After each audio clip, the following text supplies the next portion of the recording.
Nous décidons du moment. Nous décidons du moment. Chers frères et sœurs, amis auditeurs, bonjour. Voici le thème de la Rhapsodie des réalités de ce mardi 12 novembre 2024. L'écriture d'étude est 2 Thessaloniciens chapitre 2, le verset 6. 2 Thessaloniciens chapitre 2, le verset 6.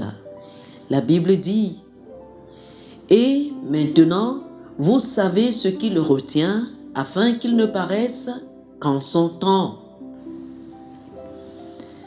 Dans 2 Thessaloniciens chapitre 2, le verset 3, Paul, par l'Esprit, écrit ceci: Que personne ne vous séduise d'aucune manière, car il faut que l'apostasie soit arrivée auparavant et qu'on ait vu paraître l'homme du péché, le fils de la perdition.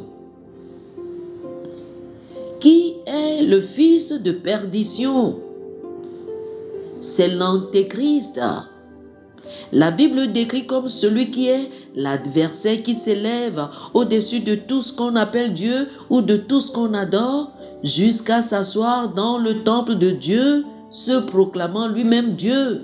2 Thessaloniciens chapitre 2, le verset 4. L'Antéchrist est quelqu'un qui non seulement rejette Dieu, mais s'élève également au-dessus de Dieu, s'érigeant en objet d'adoration. Cette tromperie est une caractéristique de la fin des temps, une période de grand déclin spirituel et moral. Cependant, le thème de l'Écriture nous donne également un indice sur la chronologie de ces événements. Il indique que quelque chose ou quelqu'un retient l'Antéchrist actuellement, l'empêchant d'être révélé avant le moment opportun. Qui est cette force de restriction? C'est l'Église remplie du Saint-Esprit qui se tient à la brèche et retient la pleine manifestation de l'anarchie. La présence de l'Église sur la terre est la force de restriction contre les puissances des ténèbres. Paul précise au verset 7 ce qui suit. Il dit: Car le mystère de l'iniquité agit déjà. Il faut seulement que celui qui le retient ait encore disparu. Cela signifie que l'anarchie est déjà à l'œuvre dans le monde, mais qu'elle est freinée par le Saint-Esprit, par l'intermédiaire de l'Église. Nous avons un rôle important à jouer ces derniers jours. L'Église doit continuer à tenir bon, à prêcher l'Évangile et à vivre la vérité de la parole de Dieu.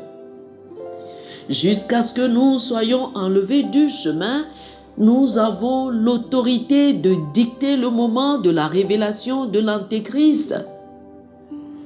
Notre mission est claire. C'est prêcher l'Évangile à chaque créature dans toutes les nations, parce que c'est seulement par la foi en Jésus-Christ qu'ils peuvent être sauvés. Il n'y a pas d'autre moyen, comme le dit Marc, chapitre 16, versets 15 et 16. Nous décidons du moment par nos actions, nos prières et la prédication de l'Évangile. Alors que nous remplissons notre mission, Dieu compte les âmes amenées dans son royaume. C'est lui qui connaît le nombre exact de ceux qui doivent être sauvés et qui tient le registre. Lorsque le nombre total des païens est atteint, comme le dit la Bible dans Romains chapitre 11, le verset 25, la fin viendra. D'ici là, nous continuons à repousser les forces des ténèbres en gardant Satan et ses cohortes de ténèbres là où ils doivent être, c'est-à-dire sous nos pieds. Oh, alléluia! Gloire à Dieu, alléluia! Chers frères et sœurs, je vous invite à faire cette prière avec moi. Dites ceci: Cher Père, par ton esprit, je me tiens fermement contre les forces des ténèbres et retiens la pleine manifestation du mal jusqu'au temps fixé.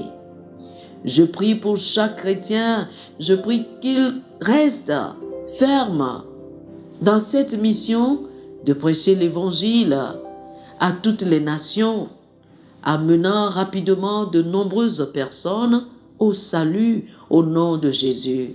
Amen. Alléluia. Pour une étude approfondie, je vous invite à lire Marc chapitre 16, du verset 15 au verset 16, Romains chapitre 11, le verset 25 et 1 Thessaloniciens chapitre 5, du verset 4 au verset 6. Marc chapitre 16, les versets 15 et 16, Romains chapitre 11, le verset 25 et 1 Thessaloniciens chapitre 5, du verset 4 au verset 6. Que le Seigneur vous bénisse. Amen. Amen. Chers amis auditeurs, nous espérons que vous avez été bénis par ce dévotionnel. Nous vous invitons à faire de Jésus-Christ le Seigneur de votre vie. Si vous voulez recevoir le Seigneur Jésus comme le Seigneur et le Maître de votre vie, faites cette prière avec moi. Dites ceci après moi, s'il vous plaît. Ô Seigneur Dieu, je crois de tout mon cœur en Jésus-Christ, Fils du Dieu vivant. Je crois qu'il est mort pour moi et Dieu l'a ressuscité des morts. Je crois qu'il est vivant aujourd'hui. Je confesse de ma bouche que Jésus-Christ est le Seigneur de ma vie à partir d'aujourd'hui. Par lui et en son nom, j'ai la vie éternelle. Je suis né de nouveau. Merci Seigneur d'avoir sauvé mon âme. Je suis désormais un enfant de Dieu. Alléluia. Félicitations, vous êtes désormais un enfant de Dieu.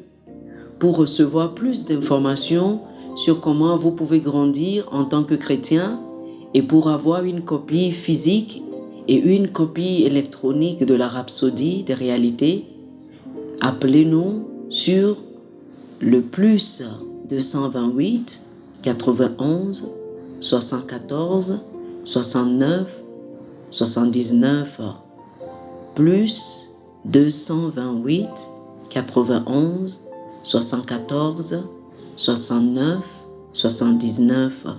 Que le Seigneur vous bénisse abondamment. Amen.